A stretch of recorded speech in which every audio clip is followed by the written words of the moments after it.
రూపాలన్నిటికీ ఉన్న పరిమితి ఏమిటో తెలుసా? అవన్నీ భావోద్వేగంతో వచ్చాయి.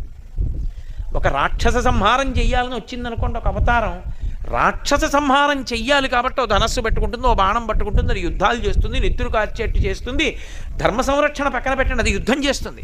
కాబట్టి ఆ అవతార చరిత్ర యందు కొంత రక్తసిక్తమైనటువంటి విషయాలు ఉంటాయి. అవి మీ మనసుని కదుపుతాయి.